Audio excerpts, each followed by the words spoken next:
But I'm very, very pleased and happy to be here today. If you don't know, I'm Deacon Nicholas Kotar. I am an ancient faith podcaster, and I'm also an author, which is the persona that I'm wearing today as an interviewer of the wonderful, wonderful author Sherry Shenoda. If I'm pronouncing that wrong, I apologize.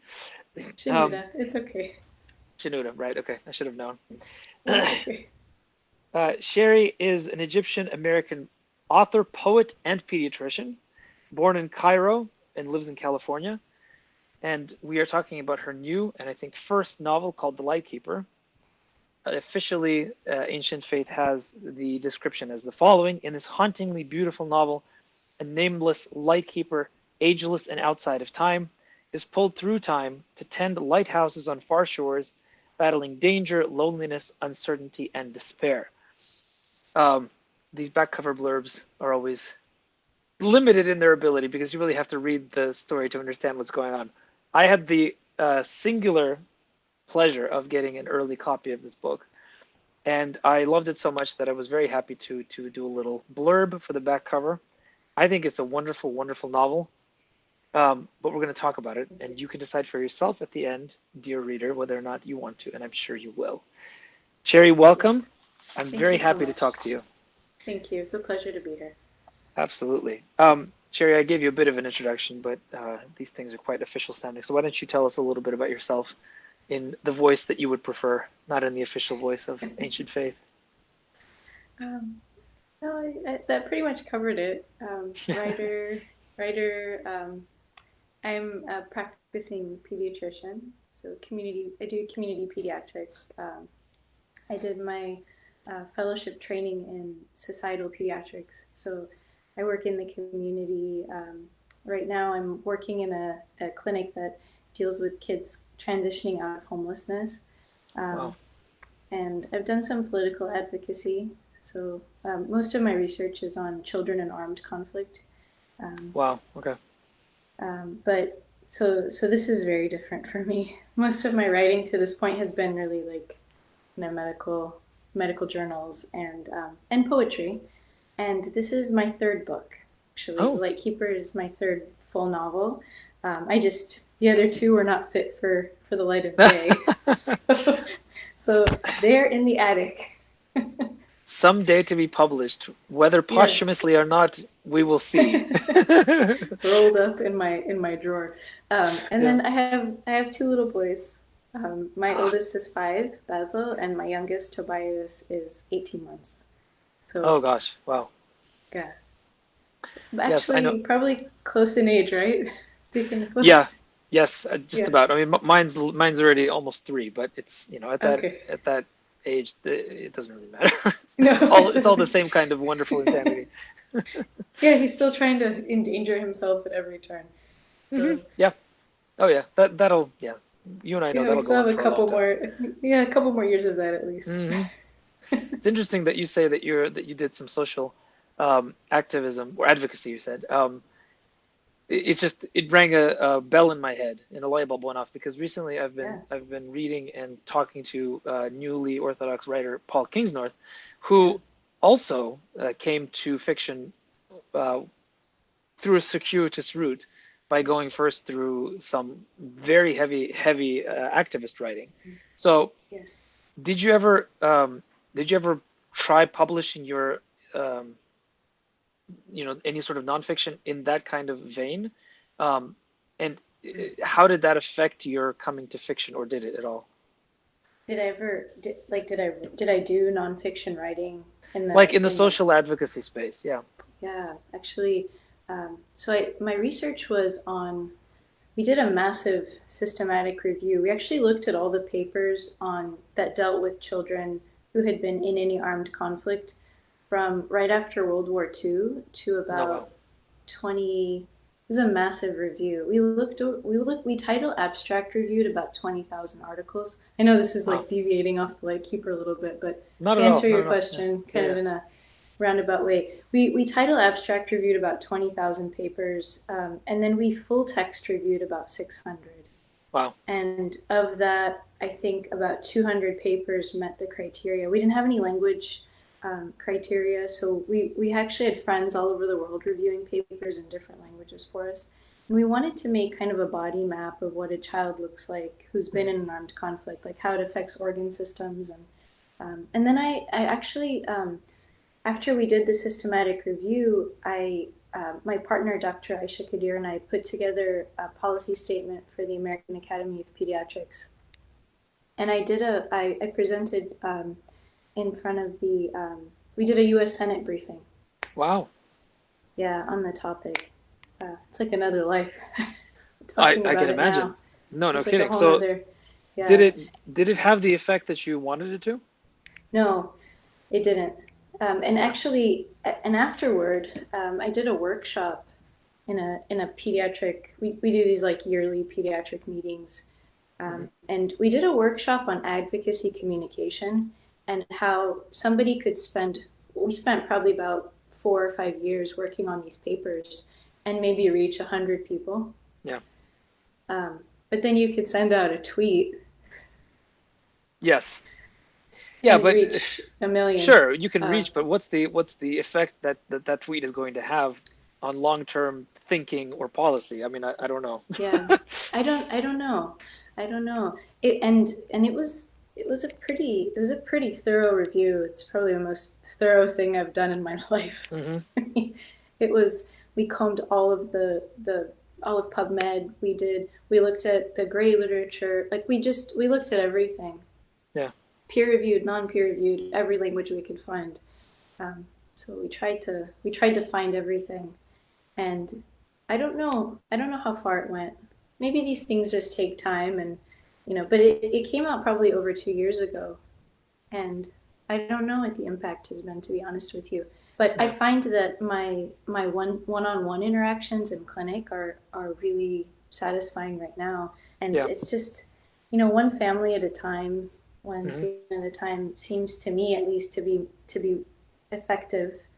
Um, I It's don't know. interesting that you're saying Yeah. that because I was listening to an interview with another author, Eugene Vodolaskin, Hmm. who a Oh, famous author of Loris. Loris. Yeah. Yeah. Yeah. Who Wow. who What a he book. was on a. Oh yeah, yeah. But we're talking about your book, and I'll get back to it. But he was talking to a famous atheist television producer in Russia, and it was set up as one of these kind of, watch out, there's going to be an interesting conversation, believer versus atheist kind of thing. Mm. But in Russia, it doesn't quite rise to the shrill level of the new atheists so much. But he was asking him about the effect of his writing, and Vodolaskin said an interesting thing. He says, "I don't think we should write anything that's going to change uh, society or people in general. I think what we need to write is what will change individuals Mm. based on that individual encounter between reader and author." So it's interesting that Yes. contrast seems to be happening in your life right now when you're having a Yes. lot more of a tangible effect for yourself in your one-on-one interactions than you had in your large-scale social advocacy work. And maybe the fiction then is going to fill the rest of what the social advocacy couldn't do, because at least in theory and in potential, I think fiction can have a much wider reach than reports to Congress. It can. And I'm sure we'll get into it, but a lot of what fueled the Lightkeeper was just how we deal with trauma Mm. and my experiences in residency. So it was me working out a lot of that, and you could write a manual about trauma. But I think you've said this many times actually that fiction as a vehicle can carry so much truth, Yeah. sometimes more than we give it credit for. But yeah, it will be interesting to see where it goes from here. Well, the good thing about fiction is that it's eternal. So even if things move slowly initially, I hope they don't. But the good thing about what we write is that it's there, and it can keep being relevant no matter what the time is. But you That's you let reassuring. slip a little bit of something about your experiences of trauma in medical school. Are you saying that, and this is me putting you on the spot, but are you saying that the Lightkeeper is you? No, no, she's not me. No, I've never been cool a day in my life. she's, no, no, she's not me. Um, I mean, I'm sure all authors at some point, like, there's much more of us than we wish in our works. But no, Mhm. she's not me. So She's a way for me to work out a lot of things, but she's not yeah, well, good. All right, just wanted to check. me. Um, could you tell us, was there an early experience where you learned that stories can have more real power in your life? Was there an experience in childhood or maybe a little later where you encountered a story that changed you? Oh, there's so many stories.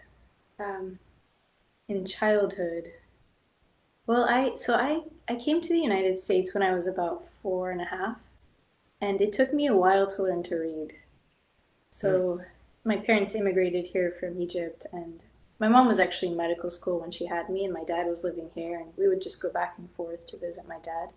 Um, and so by the time I came, you know, straight into preschool and kindergarten, and I would come home babbling incoherently, um, and telling my parents, "Don't you know English?" Like, that's not English. So it took me a while, probably until I was 6 or 7, to learn how to read. And then when I figured out how to read, I read everything, like stop signs and mhm, cereal boxes and yep. everything I could get my hands on. Probably an early book that really affected me. The first book that made me cry was Where the Red Fern Grows. Yeah, well, no surprise there. um, and I think the things that resonated for me were fantasy from Mm, the very beginning. So The Little Mermaid, um, although the one I was exposed to was not the Hans Christian Andersen version where everything goes okay. sideways Yes. at the end. it Yes. was it was the nicely tied up one. Yeah. Um, and then Robin McKinley, a lot of fantasy when I was younger and during my teen years. And I could probably list a whole bunch of books, but yeah, it was like Joe in the attic from Little Women. I would just, Hmm. sit there with a really long book and a whole stack of apples and come back hours later. My parents had to actually turn off the lights at night, and I would be under the lights, under the covers with a flashlight. That was me. Yep. That's awesome. It doesn't only happen in commercials then. No, It's it an was actual true. And then my experience. dad would try to, like come and check, and I would like turn it off really quick and then turn it back on when he Hmm. left. Hmm. Oh yes, we readers become expert at that sort of thing. So then, if the Lightkeeper isn't you, where did she come from? Where did this Mm. character come from? Was there a scene? Was there a line of dialogue? Was there a setting that sort of started off the story in your head, or did it all kind of come Yes. together? Yes, there was definitely a scene. I dreamt a scene. Oh wow. Um, yeah, I was pregnant with my first son, so almost 6 years ago now, and I had this scene of a woman, um, and she looked ageless, and I mean, she did. I couldn't figure out how old she was, but Yeah. she was bearing a man, um, and it was like this hard, terrible burial, and I didn't know why. I didn't know she was a light keeper. I Yeah. didn't know anything about the lighthouses at that point. That was the first scene that I just like. And then I love to sleep, but I sacrificed sleep to get out of bed and jot that down. Mm. So that was the Then you know it's first. important. Yeah. So that was the first scene, and then that scene has changed a lot since then. But Mhm. that was, yeah, it was like a thunderbolt. Yeah.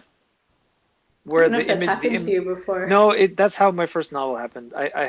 I had a very strange, it wasn't a dream, but it was I was sitting in an airport in Amsterdam during a 13-hour layover after Oh. not having slept for about 20 hours and having my Oh. fourth cup of coffee with my notebook open, and suddenly a fully formed scene popped out of my head like Athena out of the head of Zeus. But yeah, so I can appreciate that very Sprouted. It's much. amazing. It's bizarre how it happens, but there you go. So Yeah. much goes into that. Like we can't even tell sometimes, but it's interesting looking Yeah. back on it, after the fact, to see what sort of small details might have come in. And sometimes it's like, where did that even come from? I have no idea. Yeah. You know? And then the rest was a slog. So in case anyone out there is Okay. like, well, I've never had like a weird dream, it doesn't Yeah. matter. The rest was like, it was like manual labor, like digging a Yeah. a garden or something. So how long did it take you to from first idea to finished product? Uh, I'm slow, Dick and Nicholas. It probably 3 years. That's nothing. Mine took 7. See, relax. Oh, well, 3 years and then 2 years of editing. And Yeah, yeah, yeah. yeah, No, that's pretty good for a first novel. I gotta say, I'm impressed. 5 years. Yeah, that's pretty good. Thank you. The unifying image of the lighthouse, right? Um, do you have a thing for lighthouse? Some people just, isn't there even a word for lover of lighthouse? I think there is. Uh, Is there? I Cool. think there must be. I don't know why I thought that, but I think there is. There I'm gonna must. go There look it up right probably now. is. Yeah, there But probably is actually. is there any reason that you're drawn to that image specifically? Well, I do love lighthouses. I'm a lighthouse nerd, but I think also the image of somebody sending out um, what seems like an anonymous service Yeah. and not knowing, whether there's going to be anybody at all who benefits from you sending out your service really appealed to me. So I Hmm. think a lot of what we do as Christians, as Orthodox Christians, in our service, but also our work. Sometimes you don't know if what you do helps anybody.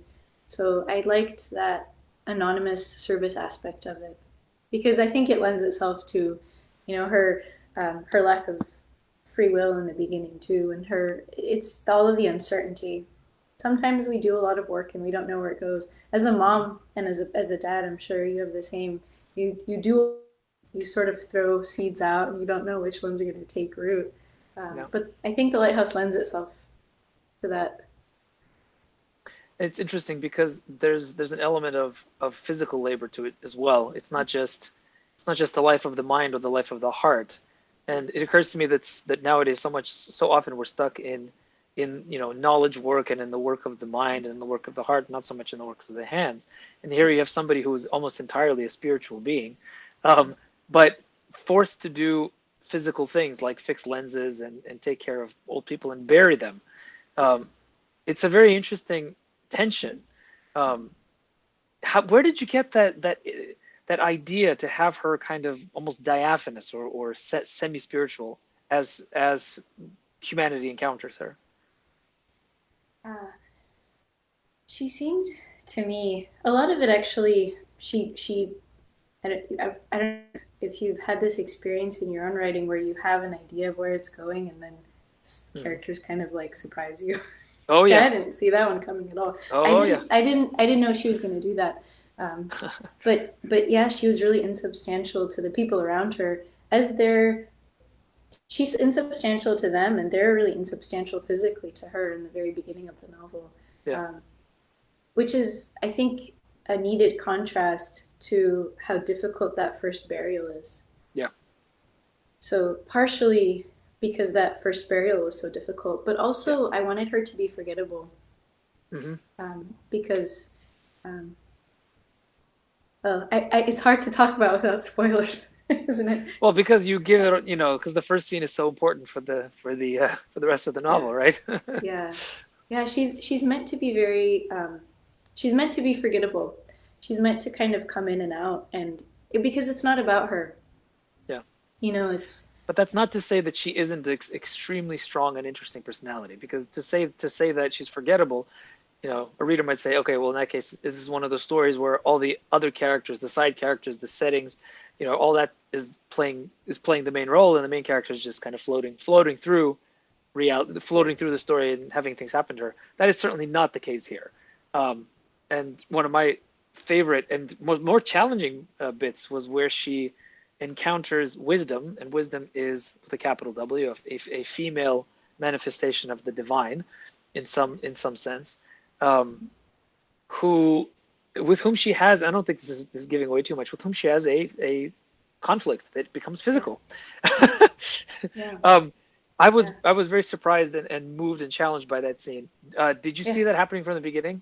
No, that scene challenged me too. It was actually really Yeah. difficult for me to write, and then I wrote it and was like, I can't write this, can I?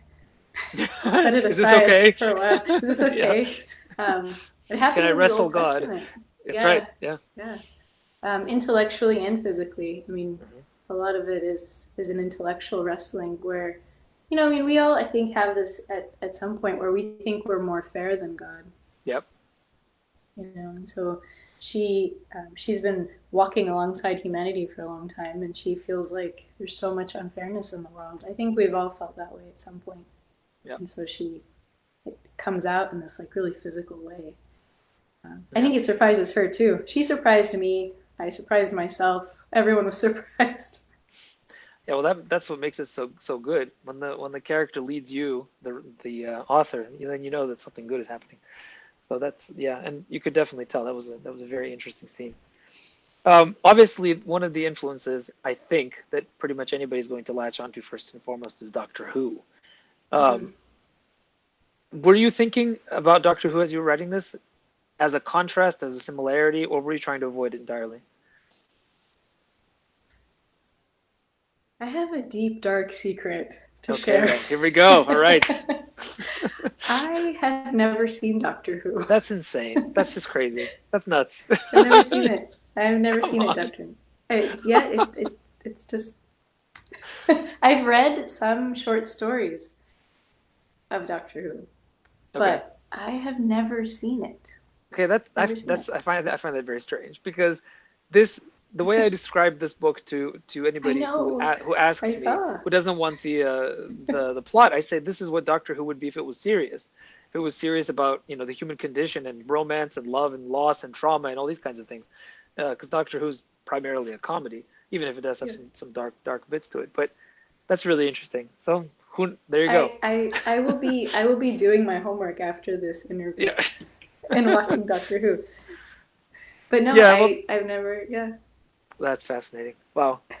So then I have to ask, who do you consciously model yourself on as a writer, or do you model anyone? I guess we're all a sort of combination of everything we've ever read. Mm, Pretty omnivorous. I read a lot of poetry. I read quite a bit of historical fiction, mhm. and um, I read a little bit of everything. There's a whole bunch of medical journals in there, some nonfiction, some yeah, a lot of historical fiction, and then some really, and then Herodotus actually Okay. inspired quite a bit. Well, he's a novelist too, so that's perfectly okay. He really is. He's not a historian, is he? No, he's not. He's just a really good storyteller. Yeah, exactly. I mean, I ask because again, I've been binging on author interviews lately. I don't know if it's connected with the subconsciously with the fact that I was going to interview you or not, but I do find a lot of inspiration in these kinds of conversations when authors open up a little bit. And I was watching again this interview with Eugene Vodolazkin, and the question arose naturally: who do you emulate yourself after? Who's your influence? Mm. And the guy continues, says, because I have heard you compared to I've heard you called the Russian Umberto Eco. And Okay. and he says, how do you feel about that? And Vodolazkin goes, I really don't like it. And obviously he's heard it before. He's like, I really, really don't like it. And then he says, but I've been justified in this opinion about not liking myself being called the Russian Umberto Eco because I actually met Umberto Eco, he said. And when I was introduced to Umberto Eco as the Russian Umberto Eco turned to me and said, uh, I'm very sorry. Well, So, I've never had any experience like that, but there are a few kind of I don't know, for lack of a better word, shout outs to some of my favorite authors in there. mm, There's a little bit of Mary Oliver, okay. Rainer Maria Rilke is in there, Okay, Wendell Berry's tell in me about there. Rilke. Tell me about what if Mm. Rilke is in there because I love Rilke. Well, the very first quote, kind of like quotation before part one, is a portion of one of his um, one of his poems that says, and I actually had a friend translate it, a German speaking friend, Oh, cool. because it was too difficult to go through the publisher. Mhm. And it's something along the lines of you who never arrived in my arms, beloved, who was lost from the beginning. I don't even know what songs would please you.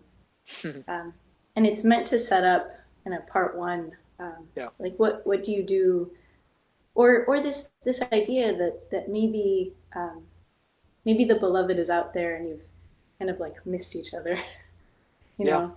Um, but also, there's another poem by Rilke where he's describing kind of like going through granite, almost like a really dark place. Mm. And he's speaking to God, and he says, um, I don't know. He's saying, I don't know what's happening, but if it's you, um, press down hard. Hmm.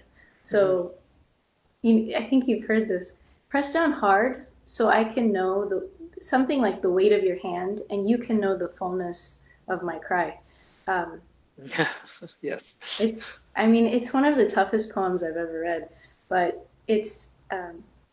yeah, it has helped me kind of process a lot of what went into The Lightkeeper. Um, and there's also some nonfiction that helped me process The Lightkeeper. There is there's a bishop who wrote "When God Is Not There." I can't remember the name of the bishop, but Oh, it's no, now.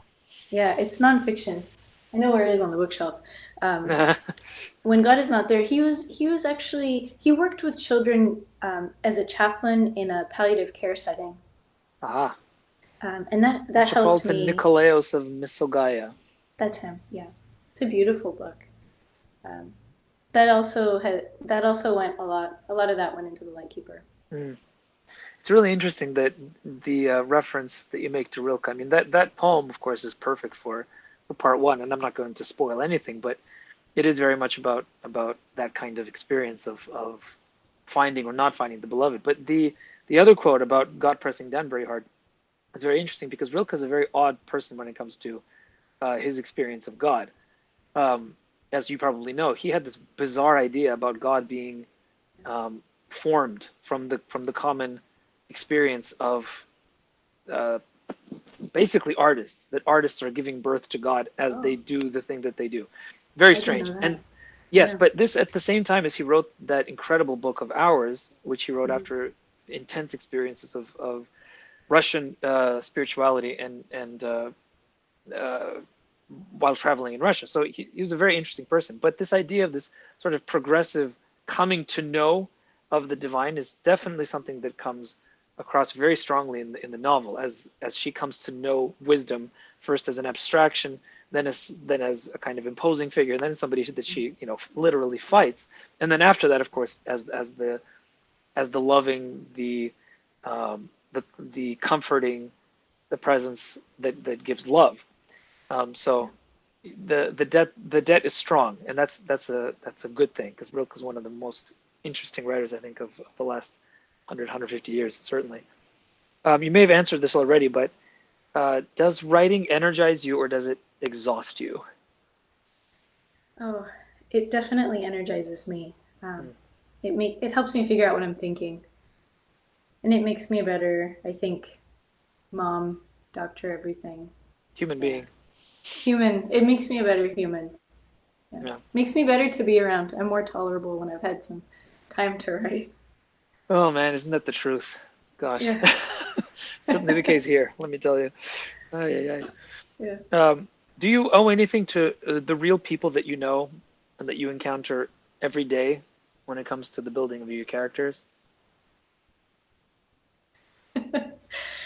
uh, well, I won't name names, I'm not asking but for yes, that. I'm speaking in generalities. absolutely. Yeah. There's nobody in the novel who is a person in my life. They're all kind of conglomerations of Okay. people in my life, people not in my life, people I've encountered throughout my life. Mhm. Um, so there's nobody that I can point to and say this is so and so. But oh, absolutely, yeah. And I think people in my life will be able to point at characters and possibly say like, or maybe like 25% of this person is me. Hmm. Hmm. That's always the Yeah. danger, isn't it? Yes. You gotta leave a little bit of a breadcrumb trail, but not a too obvious one. When you're thinking of the real people, what do you incorporate more? Is it physical characteristics or is it the more sort of ephemeral kind of character things? The ephemeral Mhm. characteristics, definitely. So where do you get the, because the physical detail in the book is very strong. Like there's a very strong earthy sense of place. You could see the people as very distinct. You can smell them. You could feel their hair. Um, so where do you get that specificity of image from? Mm. You mean um, how it's described, or Yeah, yeah. like the historical detail? No, no. I mean, how does it come alive to you? Where do you Okay. get those physical earthy things? Uh, I think a lot of that I learned from reading Mary Oliver, Mm, because she's a very honest um, writer in her descriptions, but she doesn't. To me, she doesn't belabor the point. Um, mhm. and then and then most of my friends at one point or another, if they've traveled somewhere, or um, I know that they're going someplace and I want to write about it. So a friend of mine recently went to Japan, and she said, "Do you want me to bring you anything? Do you want, for instance, matcha flavored Kit Kats?" And I said, "No, I want you to walk into a bamboo forest and tell me exactly what it sounds like Wow, look at that. Writers, pay and what it attention. This is a smells good tip. and what it smells like." She's like, "Are you sure you don't want just Kit Kats?" And I said, "No, I don't want any Kit Kats." um, and then for the things that so a lot of these places are, so far in the past that there's no way I could have visited. Sure. I YouTube a lot of things because there are so many people who are willing to just walk through a place for you and Yeah. videotape it. Oh, interesting. So Okay. yeah, so a lot of these lighthouses, I do, like, if there's a place I want to write about and there's no way I can get there, I'll watch somebody walk through it for me. And there's as another kind of weird tidbit, if this helps anyone out there, there's a fragrance um, kind of like rating site where people will rate fragrances for you, but they'll describe them, Oh, and wow. it's fascinating the way that people describe scents. So sometimes I troll through there and just kind of read the way people describe different things, and it's a bit of a sensory experience for me, so I can kind of Well, that's understand how. that's really Yeah, fascinating to me because yeah. most people who publish first novels don't think about including smells in their descriptions. Mm. Um, you probably know this, but we're heavily geared towards visual just because of our, Yeah. oversaturation with visual media. Mhm. But smell and touch generally are the hardest to convey in a sensual manner when you're doing descriptions. Um, because it's very difficult to describe either. And sound is also difficult, but not as. But both of those come through very strongly, both smell and touch in your Okay. writing. I mean the visual obviously, but the other two. So did you know that you're supposed to do that as a writer, or did that just come to you? I think poetry helped with that. Again, yeah, look at that. Yeah, I think the poetry really helped with that, because it's almost like my I remember my English teacher describing a good kind of short poem as like a freeze-dried coffee bean. So like you sort of concentrate all of the scent and I the like and that. the taste into a really Yes. small package. Stuck with me.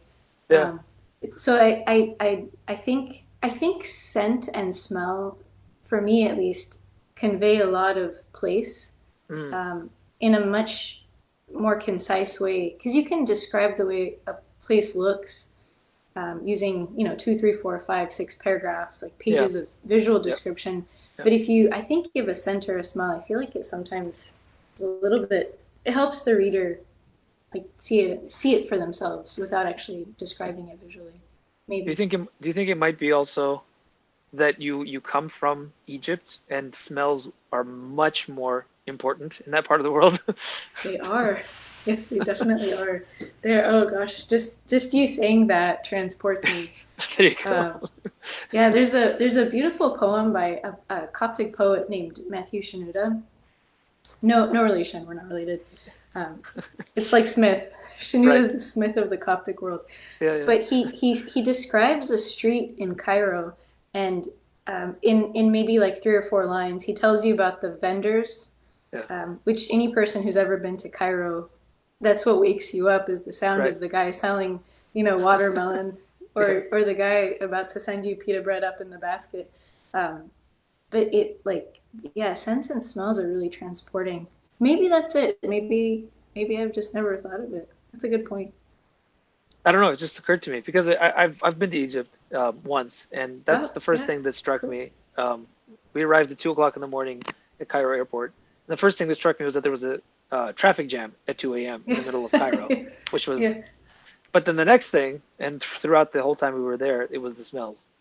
yeah. And of There's course the so sounds, many. but the sounds are so loud and there's so many, and they become this kind of overwhelming thing. But the scents are every single one of them, every single one of the smells is unique. It kind of bombards you in really interesting ways. Yes. Yeah. Yeah. It's also the last thing to fade, isn't it? I Yeah. think. Yeah, it's and they have a way of transporting you to childhood really quickly. Like Yeah. I smell lavender, I think of this tiny apartment we lived in when I moved to the United States. Just a Huh. very yeah, my mom had the soap. Yeah. Um, it's a very easy way of transporting people, I think. It's cool. Fascinating. Yeah. Well, let's talk about sound, because the cry of Okay. the loon is Mm. obviously very evocative for you. And Yeah. it occurred to me that that and the foghorn are kind of also similar in terms of their Hmm. emotional content. Yes. Why the loon? Oh, they're partially because to me they kind of sound like sounds like the howl of a wolf a little bit, Mm, and also um, because of the poetic link between that cry and when they've lost their mate. So it's they have these like little familial hoots that they make hmm just during the day, but then when one loon mate is trying to find its mate, they make this sound, and it's just oh, it's kind of difficult to listen to. It sounds yeah. almost like a wolf cry. It Wow. sounds a little bit human to me too, if that makes any sense. It's It easily does. Googleable, yeah. But Yeah. and then it's returned. So if they find each other, it's returned. But then sometimes you just hear it, and there's no response, and you're like they're looking for each other. So when Well, she arrives there, yeah. she hears The that. auditory image is perfect as an encapsulation of the journey of the entire novel. Um, I mean, it's ideal. So, is that something that you found in the process of writing it, that sound, or did you know about that sound before you wrote the story? Yeah, it definitely came as I was writing. Oh, that's so interesting. Yeah, I've learned a lot about not holding things back during this Hmm writing process. Like hmm I feel like sometimes we try to hoard things for later, Yes, yes. and Say more like about that. oh That's very important. yeah, Yeah. like you come up with an idea and you think oh this is a good one. I'm gonna store this one and use it down the line. But I think when at least I've found during this writing process when I'm more generous with the writing, like when I just put everything in there, it sort of snowballs. So a lot of things came later, like Herodotus came later, balloons came later, her friend Claire came later. hmm Just like the friendship that she has. That's interesting. Yeah. So yeah, I felt like as I just kind of let things go, they built on each other, and I mean, it helped. there's some fascinating research about that kind of synchronicity that happens when you're more attentive and paying attention to things, and Mm-hmm. how there seems to be some. I mean, I think there's an element of the spiritual to it, of course, but at least partially there's a physical, sort of brain element to it. That the brain is somehow attuned, if you allow it to be, to weird concurrences in Yes. ideas, in physical images, in sounds, in smells, and all that coming together. And the point that you make about not hoarding it, but letting it out and putting it in as soon as you have it, I think that's a beautiful, beautiful thought. Because I found for myself, I don't know if it's true for you, but if I write down that brilliant idea and say I will use this later, inevitably when I come back to it after I've done this project, it no longer has the freshness that it did when I first wrote it down, ever. Same. Yeah. Right? It's so Yeah. It's interesting. gone stale. Yeah. Hmm Yeah. It's really amazing. Even if you don't think it'll fit exactly Yeah, in what you're working on, sometimes it's good to just be generous, yeah. kind of put it in there. Because it will Yeah. fit at some point. You just have to trust that it will. Yeah.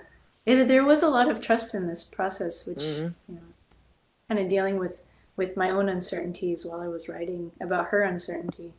Um, and I think the having faith in the process really helped. So you, the author, are going through your own journey as the character is, giving it an added layer of resonance, which comes across very strongly, as it should, because otherwise it's just paint by numbers and rote and boring, like so many books are these days. Certainly, this is not one of those boring ones, so that's really good. um, what, in your opinion, is the real purpose for writing this kind of fiction? For me, it was just to tell the story. I mean, I wasn't trying to make a point Mm-hmm. about anything, or it wasn't meant to be an allegory. It was just meant Is to it, be is it an a. allegory? I mean, I think some people might see it that way. I always hesitate over that word, Mm-hmm. Me probably too. because J.R.R. Tolkien hated it, Yes, you know. exactly. So I hate it. he just he passed that dislike of distaste of that word on. It's not. I don't think it's an allegory. I think it's just a story about um, one soul's journey, and that that we're given what we need. Like the king outside time gives to each soul what's needed, and this is what her soul needed, and it happens in this series of events that is sort of unusual. Just a little. Um, but it wasn't meant to. I didn't have a list of like I want to talk about these three things, and yeah, it was just a story. So, that being the case, though, do you think about what your reader might do as soon as they finish it? And do Hmm. you have something you would like them to do as soon as they're done? Yes, yeah. Um, well, I've heard from a few readers that they finish it and then they go back and read like the beginning, Uh-huh. To see if it fits? which to see if it fits. Um, that makes sense. But what I would hope, because this is what it taught me, through the process of writing this, through the uncertainty, is to love the people in your family, and the people that you have in your life, to hold them close, because our time is really, really limited. That's the sense that I got writing this book, that my Mm. time is limited and there's less of it than I think. Um, that's what I would hope, if anything, that people take away. Yeah. What are you reading right now? Just out of curiosity. Oh boy, I wish I could show you this leaning stack. Yeah, It's right? just it's like a tower that's tilting to one side. Yep. Well, give us a few. um, sure. Uh, I'm reading several books of poetry. One by Denise Levertov, um, who's a lovely poet. Um, I'm reading. I'm reading several books of fiction. One is the Little White Horse, I think, by Elizabeth Gouge, Huh. and I'm reading several books of nonfiction. I just finished Live Not by Lies. Ah, Um, I Rod Dreher, just yes. also Yeah, I just also finished Hannah Coulter by Wendell Berry, which was Oh, yeah. a beautiful, lovely book. Um, That's one of his novels, and right? yes, it is. It is one of his. It's right here.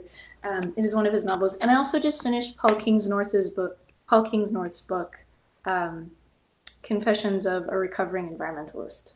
Okay. What did you think? Oh, it was amazing.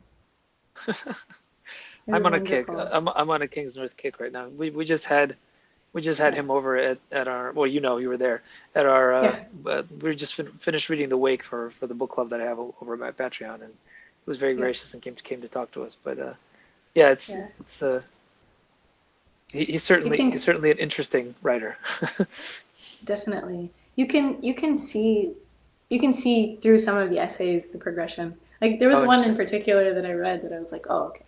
You could see where it's going, the trajectory, which is really Yeah, cool.